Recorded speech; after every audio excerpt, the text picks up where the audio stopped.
Welcome to Red Health, where we have the conversations that you wish you had with your doctor. I am your host, Dr. Dan Cooper. I'm a chiropractic and functional medicine physician, combat veteran, husband, a father, and a dude who likes primal stuff. Today, what I want to talk about is it's funny. It's a question that my wife actually asked me, and I figured I'd let you in on my answer. So she asked me, I think it was yesterday, are we designed to live to 100? I had an immediate gut reaction. It was kind of interestingly fast. My answer was hell no. Hell no. And in my head, I'm thinking the answer is definitely no if we are talking about the context of how people live their lives these days. There's no chance that our genes are equipped to respond to the toxic maelstrom that we expose ourselves to on a daily basis. I'm not even talking about the environmental toxicity, which is its own thing and certainly would be a detriment if you're trying to live well to 100. But I more meant the way that we live our lives. And it just kind of popped to me and made me really kind of dig into what it is that I think is wrong with modern lifestyles and why they are not conducive to living to 100, especially living well. Because we can always talk about how medical advances are keeping people alive longer, but is their quality of life good during that life? And that's really the crux of it. Are you living well, or are you just living long and suffering through those later years? Do I want to live to 100? Hell yeah, of course I do. But I want to live awesomely. I want to live in a way where, in my 90s, I'm joking around, having a good time, talking shit, hiking, jumping, climbing, being able to do all the adventuring that I want to do, being able to explore, still caring about exploring because I have the mental faculties that allow me to do so. I have the physicality that is allowing me to do these things, move through the woods, hike the mountain, do the stuff that makes you enjoy your life. And so that is what I would like my 100th year to look like. And then whenever it is that I end up croaking, I want to, be doing awesome stuff up until that moment. Having that peace and calm on my deathbed that I've lived fully, that's what I'm looking for. That I left no stone unturned and that I chased my passion throughout my life. And that's what I want for my 100 years. So what I think is more the important conversation to have surrounding this sort of high quality longevity, at least initially, would be about your attitude and your attitude shifts that are required for you to actually have a highly effective and high quality life for a long duration. And the first one I want to talk about it's nutrition. And the attitude surrounding nutrition is really what I wanted to talk about. So you dial in your nutrition so that it is awesome. And then you don't waver. The attitude shift here is there are no cheat days. Some days things might happen where you can't optimize the diet, but you're not waiting for it. You're not just like waiting for the weekend, like people talk about with work. You're just waiting for the weekend or living for the weekend. You're not living for the cheat day. That attitude, it turns the rest of your days where you are following this idealized diet that you've landed upon or determined.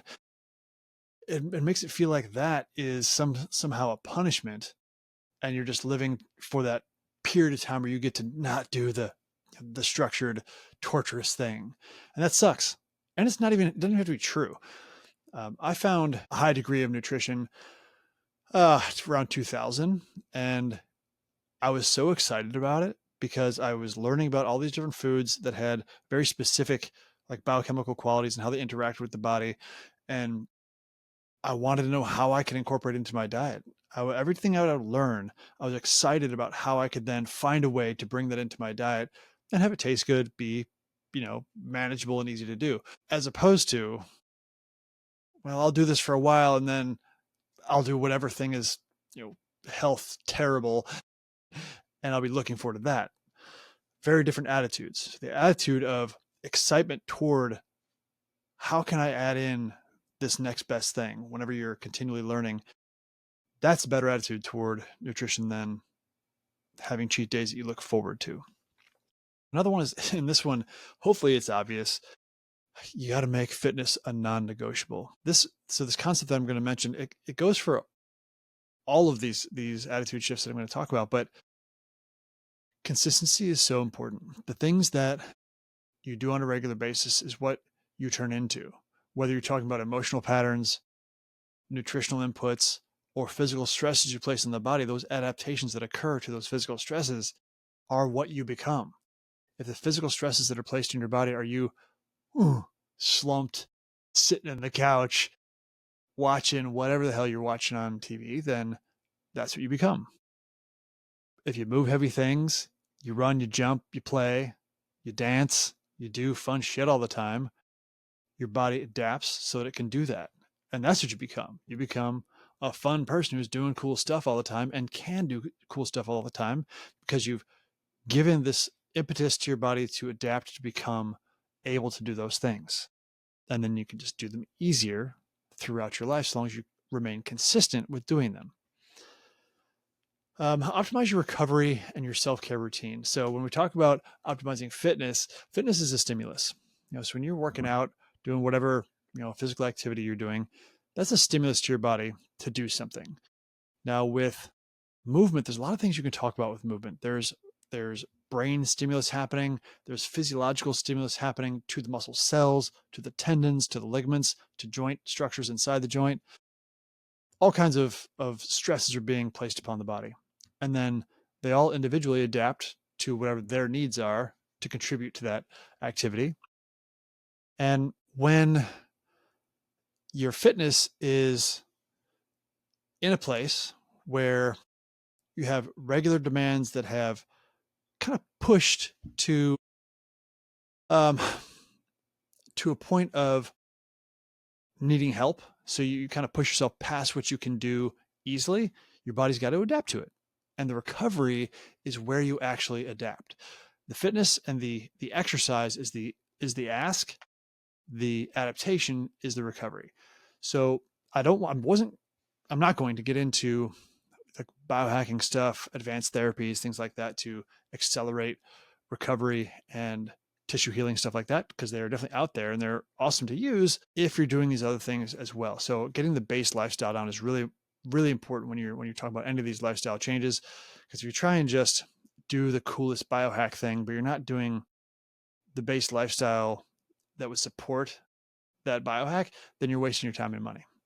So recovery game, that there's a lot of things that go into this. Nutrition is one of them, but so is sleep, stress mitigation, self myofascial release. So like body tissue work, and maybe that's you doing it yourself, foam rolling, lacrosse balling, whatever tool you like to use to mush up your tissues, increase lymphatic flow, increase blood flow, and increase the pliability of tissues. That's really what you're doing when you're doing these tissue self-care routines. Or maybe you're a little more bougie, you just like to go get massages and have somebody else do it. Fine, either way, who cares? But these are all very useful when you're trying to recover from intense bouts of exercise, which you want to push yourself to that limit with the intensity such that you can just recover. You're trying to kind of like push that envelope so that you're maxing out your recovery capabilities, or else you're just not working out hard enough. If you can work out less than that, and it's easy to recover, but you're leaving gains on the table. So there is that. Recovery game needs to be on point. Now, the other thing that I wanted to mention is use your brain. So we talk about all these physical things because you're thinking about your body lasting into longevity. But if you're not with it, what's the point? Your brain is the way that you interact with the world in every way. You experience the world through interactions with your brain, and you express who you are to the world through interactions with your brain. So you want that to be humming like a smooth running engine. And in order to do that, just like the rest of the tissues, you have to stimulate the brain to grow, repair, make new connections, and be healthy. So using your brain. Now, we've already talked about a few things that are brain beneficial. There's a lot of nutrition that is brain beneficial. Movement is brain beneficial. One of the biggest drivers into the cortex of your brain, the thinking part of your brain, is your cerebellum. Your cerebellum is inextricably linked with movement, coordination, alterations of movement when movements are initiated, balance. So movement is a great brain exercise. But then there's the thinking stuff. There's the emotional activities that you do or interactions that you have. There's social components to brain health. Having high quality social interactions is extremely brain healthy. I was going to say brain stimulating, but I always say brain healthy. It is stimulating in some ways, but it is more nourishing to the brain than it is just overtly stimulating. Being creative. So finding that life passion and actually creating whatever product that is. It doesn't have to be a physical product for sale. It could be speech or interactions. It totally depends on what your life's mission and passion is. But pushing toward that and being creative about that is really great for brain health. Overcoming challenges. So not giving up very easily, or I guess I could mention that here. So I read something recently. I need to research a little deeper to make sure it's the exact stats are true on it, but it had to do with heavy ChatGPT users and how horrible it is for brain function and brain health. They were talking about in this article ability to write. So ChatGPT is a large language model, but people use it to write things for them, and people use it a lot. Lose their ability, not their ability to physically, form words with their hand, but be creative and make sense with the words that they string together in sentences. And that is, it's just showing you brain atrophy in the areas to do with language. So whatever you offload to a machine, in this case, AI, there's no stimulus for that to repair, upkeep, and grow. And so it goes away. And that is terrifying, especially considering how ubiquitous it is in our culture these days with the use of apps like this. ChatGPT was the OG, so that's who we talk about a lot, but there's hundreds of other apps using AI, and it's just offloading your own need to use your brain. And if you're not using your brain, you are losing your brain.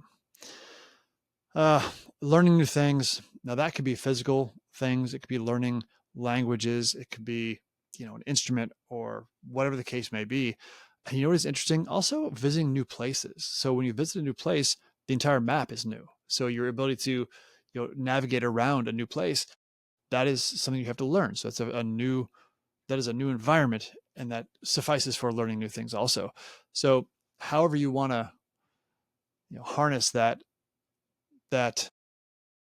novelty and that learning of new things, choose. Maybe you switch up the the methods by which you learn new things. Maybe you learn an instrument one session, whether that's a month, 2 months, whatever, however long you want to make that learning experience, and then you learn a language. Then you go on a vacation. Then you go explore a new part of your own town. Maybe you want to learn about bugs in your area or plants in your area, and so you get into a new hobby. Those all work. They're great brain exercise. I will say here, I've kind of touched on it a bit, but discovering your life's purpose and then pursuing that relentlessly. And when I say relentlessly, I just mean consistently. I don't mean you have to be stressing yourself out, going hard all the time, pursuing this. I want you to be in a air of joy and excitement and interest, pursuing your life's work.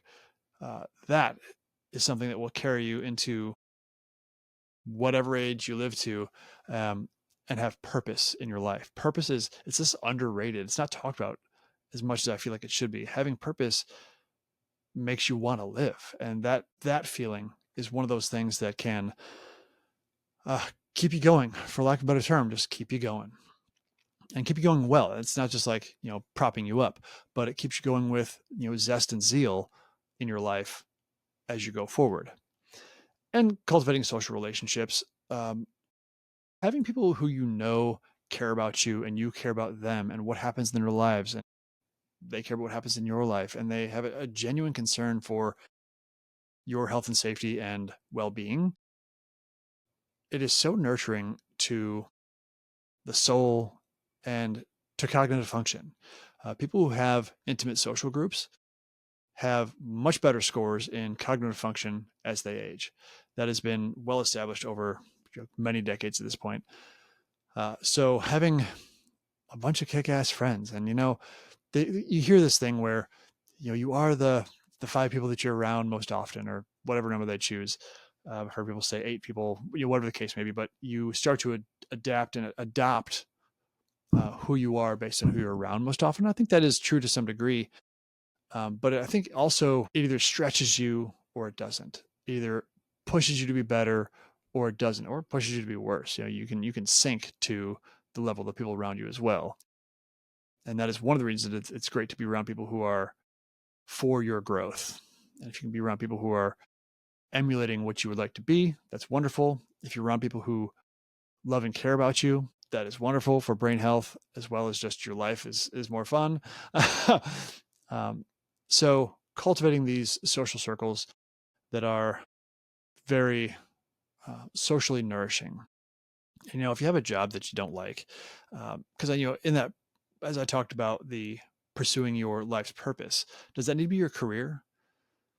Boy, it sure would help if it did. If it was your career, that would be awesome, because we spend so much time in our jobs and in our career. And if that time is spent in your life's passion, you don't have to, or your life's purpose, you don't have to offload that to your off time to pursue your life's purpose. That'd be great.